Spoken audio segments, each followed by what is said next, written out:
I've been on HRT now for more than a year and a lot has changed. So if you're someone who has just come out as trans, or you know it in your heart that you're trans and you're worried about coming out and you're thinking about HRT and what it's going to do to you, if you're a friend or a family member of a trans person and you're wondering what HRT is and how it all works, or if you're just curious about the trans experience, well, like I said, I have now been taking estrogen for over a year. The other day I had my 1-year checkup appointment with the gender clinic, and I thought I would just talk about what this year has been like for me so that you get an idea of what a year on hormones looks like for a trans woman. If you're interested in my coming out story, I've done a video on that. And if you're interested in the road to getting HRT in the first place, I've done a really extensive video on that as well. You can go watch those videos if you haven't already. Now let's talk about what your first year on HRT is like if you are trans femme. Not that your experience will be exactly like mine, all of our brains and our bodies are different. But this is my story, and I really hope it helps you if you're someone looking for help and knowledge and support and a bit of empathy, whatever. Let's go. I guess we should start with the physical changes because they're often what people are most curious about. And I'm a very open person, I wear my heart on my sleeve, so I'm happy to talk about this stuff. Over the course of this first year of taking HRT, my body has gone through a whole host of changes, all of them really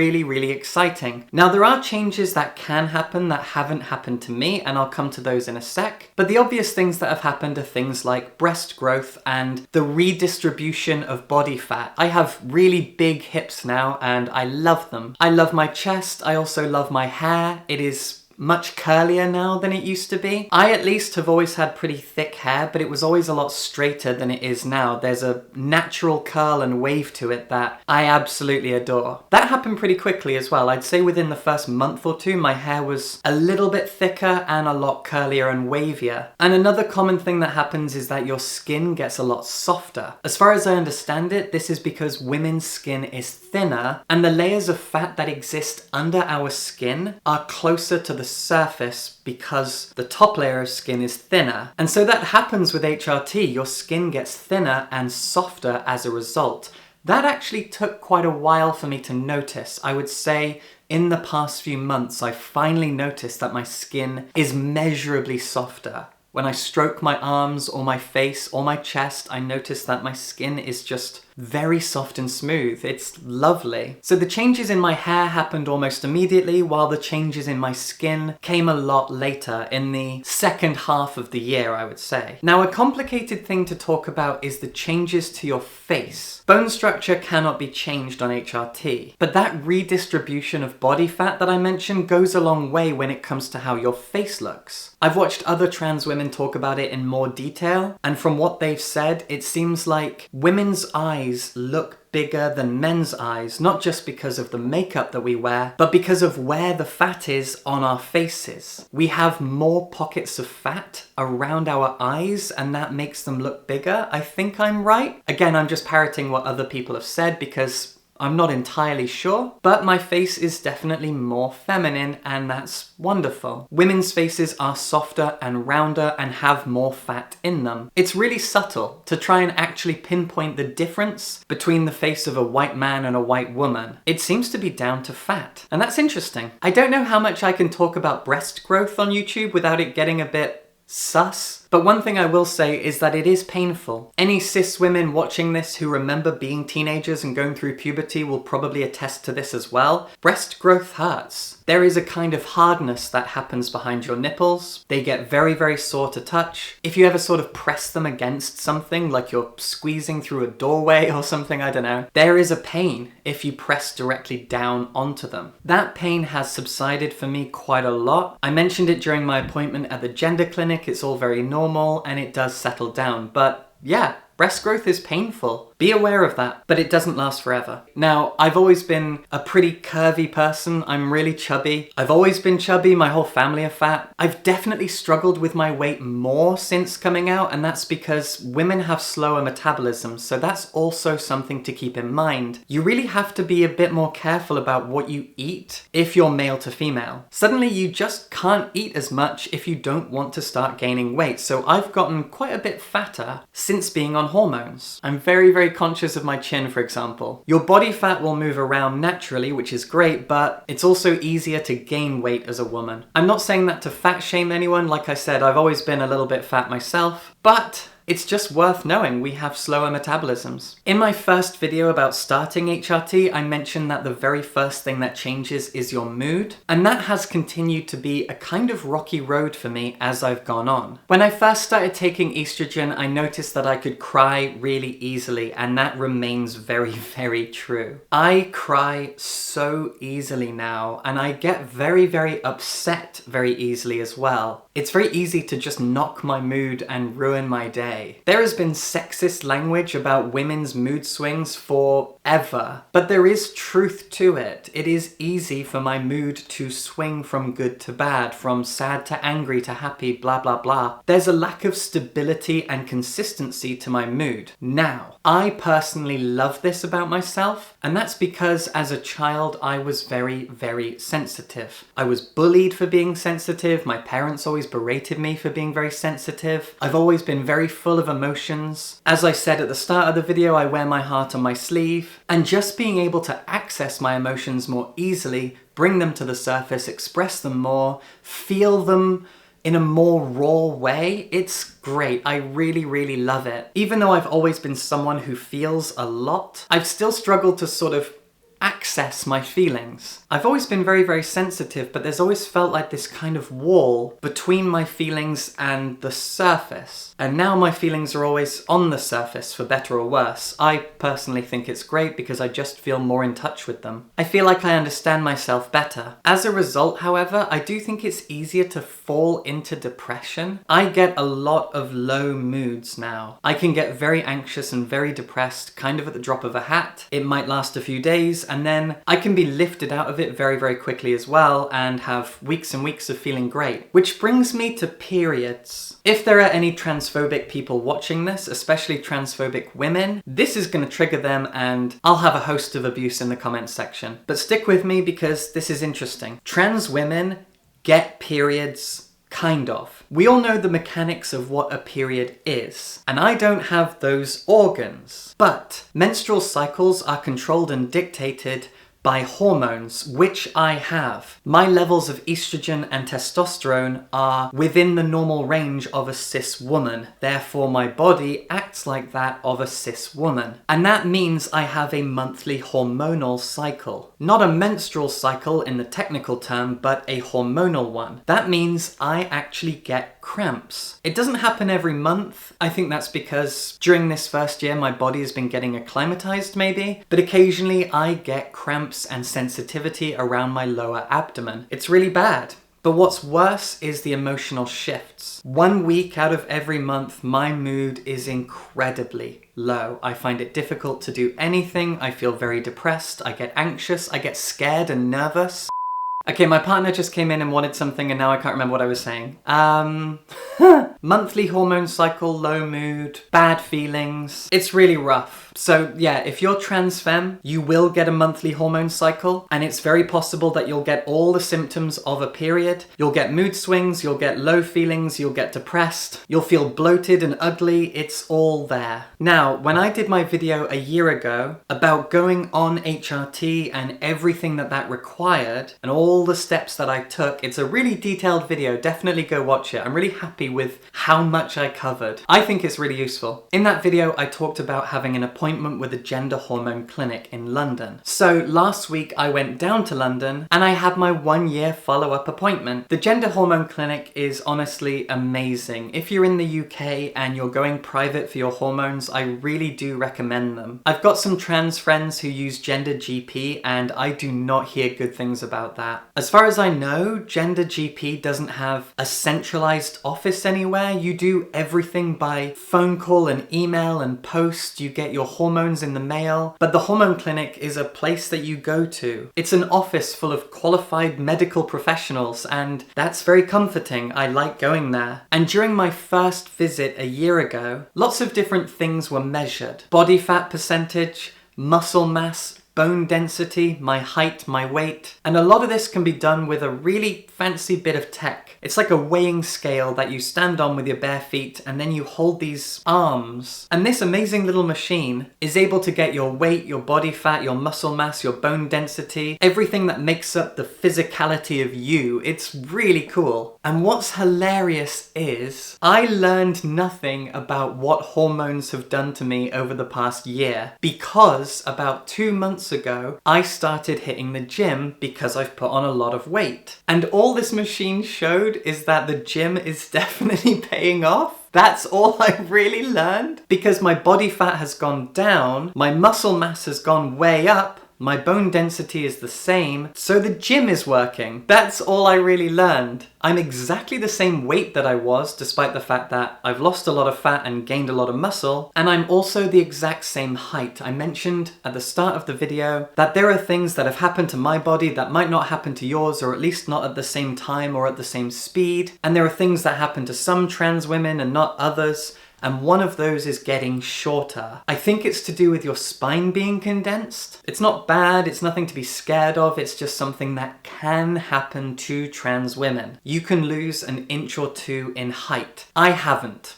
I thought I had, because my partner's quite a bit shorter than me. I am 5'8.5", or 174, around 175 centimeters. My partner's like 5'2", 5'3", so I've always been quite a bit taller, and suddenly it felt like I wasn't looking down as much, and I thought, I think I've gotten shorter. No, I haven't.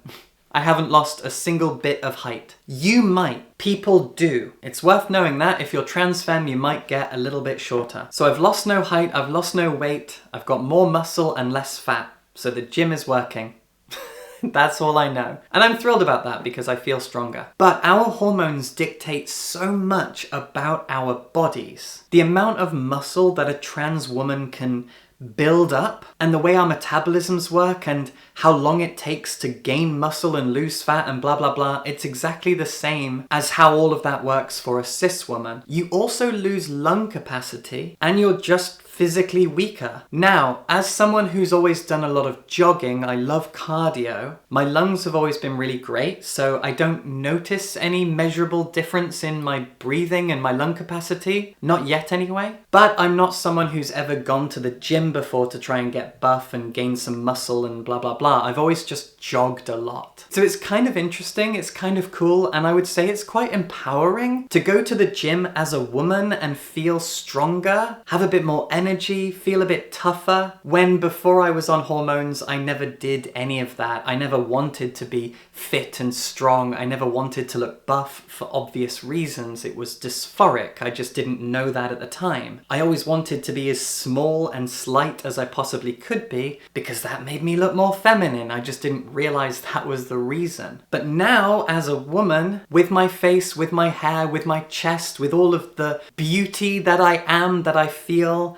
it's really nice to feel a bit stronger, to go to the gym and work out and feel tough. It's not dysphoric. I just feel like a strong woman. It's great. Oh, I love it. So that's all I really learned from my visit to the clinic is gym work good. Now, another thing to note is how hormones work. I've talked about this before. There are 3 things that a trans woman can take as part of her medical transition: estrogen, progesterone, and testosterone blockers. As I've said in previous videos, 30% of trans women on average do not need testosterone blockers because we often have naturally low T levels anyway, and estrogen brings that T all the way down. And that was the case for me. I don't need T blockers. I never will. My testosterone levels are super duper low. I don't know what the unit of measurement is. I'm just gonna call them testosterones. A cis woman has between 1 and 3 testosterones, while a cis man has between 30 and 100. So all women have a little bit of testosterone, but barely anything. Most cis women have between 1 and 3, although bodies are complicated, and it's very normal for a woman to have higher levels of testosterone. Mine is 2. So it's right in that middle, perfect, lovely, great. Cis men, however, have a lot more estrogen than women have testosterone. I can't remember the exact numbers, but before I went on hormones, my estrogen level was twice what a cis man is supposed to have. So I've always been chock full of estrogen. Now my estrogen levels are within that normal range for a cis woman. So I got lots of estrogen, no testosterone, everything's great.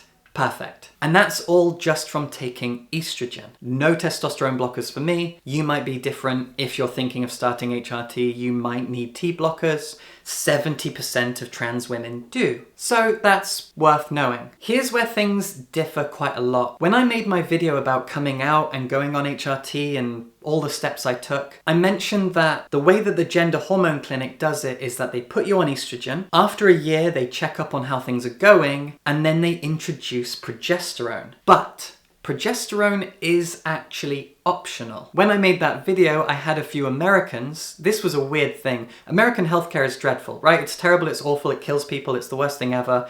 Everyone around the world knows that. But I had a few boot-licking trans women telling me how great American healthcare is. Now, the UK's NHS is falling apart. People are going private for all sorts of things. I had to go private for this. It's a nightmare. I'm scared, I'm sad, we all are. But that's not the fault of the NHS, it's the fault of the government and spending. But the American healthcare system, everyone knows how bad it is. It's not a secret. But I had a few trans women just telling me how wonderful it is. I was gobsmacked by that. I was like, surely you know that it's not. Anyway, one of them told me that as soon as she came out, she was immediately given estrogen, progesterone, and T blockers all at once. Just throw it all in there. But the thing is, not all of us need T blockers. You have to be on estrogen for about 6 months for them to see if you need it or not, and I don't. So this person who got all of it immediately might not even need T blockers, so that felt kind of irresponsible. And the other thing is progesterone. They were given that immediately. I don't know if that's good or bad, but I was in London a few weeks ago and I got chatting with this Australian trans woman who I think is with Gender GP. Oh no, I think she went private. I don't know. Her medical professional, her endocrinologist, I think that's the word. They told her that you don't need to go on progesterone for the first 3 years. Progesterone gets introduced after 3 years, at least according to her doctor. Mine says after 1 year. I don't know. Let me know in the comments what yours says if you're a trans woman and you're on progesterone or you're not. I'm very curious. I'm at that 1 year marker now, and I'm not on progesterone. I have put it off for a little while. And that's because I got scared out of it by a friend. The medical professional dealing with her transition said that they didn't want to give it to her because it might be carcinogenic. Apparently there's a totally artificial version of progesterone that some trans women are given, and it can be quite dangerous. This is all secondhand knowledge. I don't know how true any of this is, but it has scared me out of starting progesterone, at least for now. And that is purely because I have health anxiety. I am scared of everything all the time. I don't like taking risks. Starting estrogen was scary enough, even though I had to do it or I'd be dead right now. But progesterone felt like an optional added risk that I'm just not ready for. 6 months down the line, maybe I'll start it. I'll do some research. Maybe people in the comments will tell me things, or I need to do some research and just see. But progesterone is quite optional. It can help you sleep better, it helps with your mood, and it can also help specifically with the growth of breast tissue. But I'm pretty happy with my chest. I like it. So I'm not sure about progesterone. I'm sure there'll be lots of American trans women in the comments correcting me yet again, but that's where I'm at. I might go on progesterone down the line, maybe. For now, I'm at least putting it off. And since I've been talking for quite a while, the very last thing I want to touch on is my voice. You might not know this, but trans men go through a masculine puberty, and that means their voices drop and become deeper naturally. They take testosterone, their voices drop, they sound like cis men. Good for them. It cannot happen in reverse. Our voices cannot go up. Trans women cannot get more feminized voices if we've already been through a masculine puberty. And of course I had. So my voice sounds different to how it did a few months ago because I'm getting private voice lessons. These voice lessons are a work in progress. At the time of making this video, I am not done. This isn't quite the finished product. I am continuing to work on my voice. I'm getting weekly lessons. This is all completely separate. But if you're interested, I am going to do a video on this probably a few weeks down the line when my training is finished. I'm with Seattle Voice Lab. They're amazing. They are very expensive, but they've really made a huge difference in how my voice sounds. But this is nothing to do with hormones, with HRT. Totally unrelated.